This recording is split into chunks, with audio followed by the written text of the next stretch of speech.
सनातन धर्म की जय। नमः पार्वती पते पते हर हर महादेव। महापुरुषों ने चार बातों को अपने शरीर में ऊपरी स्तर पर दिखाने के लिए बताया। दिखाने की क्या चीज़ है? कहते चार बातों को लेकर के उसको दिखाओ। जैसे कि सेवा। सेवा मन में नहीं हो सकती। कोई कहे कि मैं मन में सेवा कर लेती हूँ, होगी क्या? सेवा करना पड़ता है। अब माता पिता, सास ससुर, भाई बहन या पति या देवर कोई भी है, उसको भोजन देना है तो लाना पड़ेगा ना, बनाना पड़ेगा, खिलाना पड़ेगा, लाना पड़ेगा। यही सेवा है। तो सास ससुर गुरु सेवा करहु, पति रुख लख आयस अनसरहु। सास ससुर की विशेष करके सेवा की जाती है और पति के रुख को देखा जाता है। पति का रुख क्या है? यानी वो कुछ बोले या डांटे फटकारे, ऐसा कभी समय आए ही नहीं। मन में क्या है, पत्नी जितना जानती है अपने पति के मन को, उतना कोई नहीं जानता, या तो माँ जानती। जो कौशल्या माता थी, जब भगवान राम का विवाह हुआ तो मुंह दिख रही होती। तो जब मुंह देखा पहली बार, तो भगवती कौशल्या कहती हैं, तेरे को क्या दूँ? तो क्या कहेगी, क्या दूँ? सीता ने कुछ नहीं कहा, आपने सब कुछ दे रखा है। तब कहा, देखो जो तेरा पति है ना राम, वो मेरा था। विवाह हुआ तो आधा तेरा हो गया, आधा हमारा। तो अब मैं पूरा तेरे को देती हूँ। तो मुंह दिखराई में कौशल्या ने राम को, वो भगवती सीता को पूरा पावर दे दिया था, तुम्हारा है। उसके बाद से देखो, जब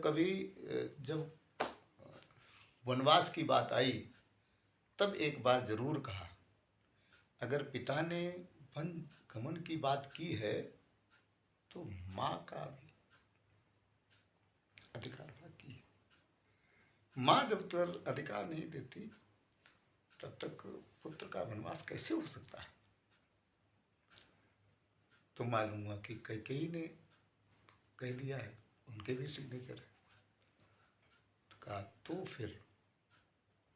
तब तो फिर माता पिता दोनों ने जब कह दिया, तब तो राम,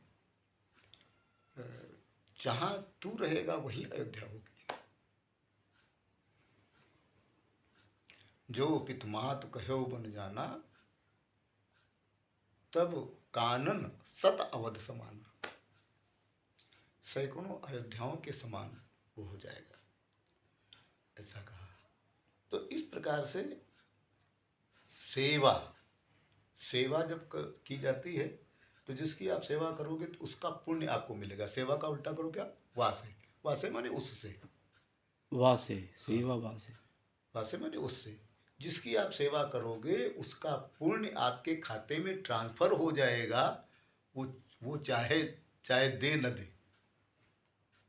यहाँ ये नहीं है कि तुमने सेवा की है तो हम तुमको साड़ी ला करके दे रहे हैं, तुमको जेवर ला करके दे रहे हैं, तुमको ये कुछ ला करके दे रहे हैं, खुश हो गए। खुश हो तो हो, अपने आप से पुण्य आपका ट्रांसफर हो जाएगा सेवा करने वाले के लिए। अच्छा, ये सेवा बच्चों के लिए क्यों कही जाती है? क्योंकि सेवा से ही मनुष्य महान होता है।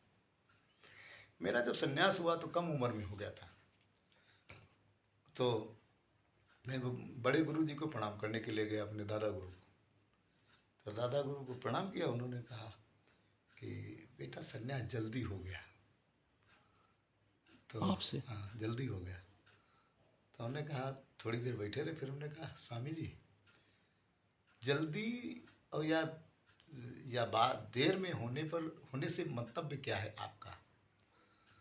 तो कहा बेटा ये उम्र थोड़ी सेवा की होती है, संन्यास लेकर के सेवा नहीं कर सकता, जिसकी सेवा करोगे वो नर्क में जाएगा, इसलिए सेवा नहीं कर सकता, सन्यासी सेवा नहीं कर सकता। तो ज्ञान से ही जो कुछ सेवा करे सो सेवा करे, और ऐसे नहीं हाथ पैरों से सेवा नहीं कर सकता। तो हमने कहा स्वामी जी ठीक है, संन्यास तो हो ही गया है, लेकिन मैं सेवा लूँगा नहीं, मैं किसी वृद्ध से सेवा नहीं लूँगा। तब तो ऐसा स्थिति थी, अभी तो बाथरूम में जाओ भर भर स्नान कर लो, तब तो नल चला करके स्नान करना पड़ता था। मैं किसी को नल नहीं चलाने देता था, खुद चलाता था, खुद बाल्टी भरता था, खुद नहाता था, यानी स्वयं सेवक था। तो सेवा करने से उसका पुण्य अपने को मिल जाता है। तो अगर स्वार्थ की दृष्टि से सेवा करते हैं तो भी क्योंकि उसका पुण्य मिलेगा तो आप मालामाल हो जाएंगे। पैसे से आदमी सेवा करता है क्या है? पैसे पाने के लिए। पैसे पाने के लिए जो सेवा करते हैं उनकी केवल रोजी चलती है, स्वार्थ बुद्धि उसमें। हाँ, परंतु जो निष्काम भाव से निष्प्रही होकर के सेवा करते हैं या अपना धर्म समझ करके सेवा करते हैं, हमारा धर्म है, अब बहू है वो समझती मेरा धर्म है सेवा करने का, तो कहते हैं वो जो सेवा होती है वो उसके जीवन में नींव का काम करती है। दो चीज़ें बड़ी बड़ी ही पावरफुल हैं, एक तो सेवा, दूसरी श्रद्धा। श्रद्धावान लभते ज्ञानम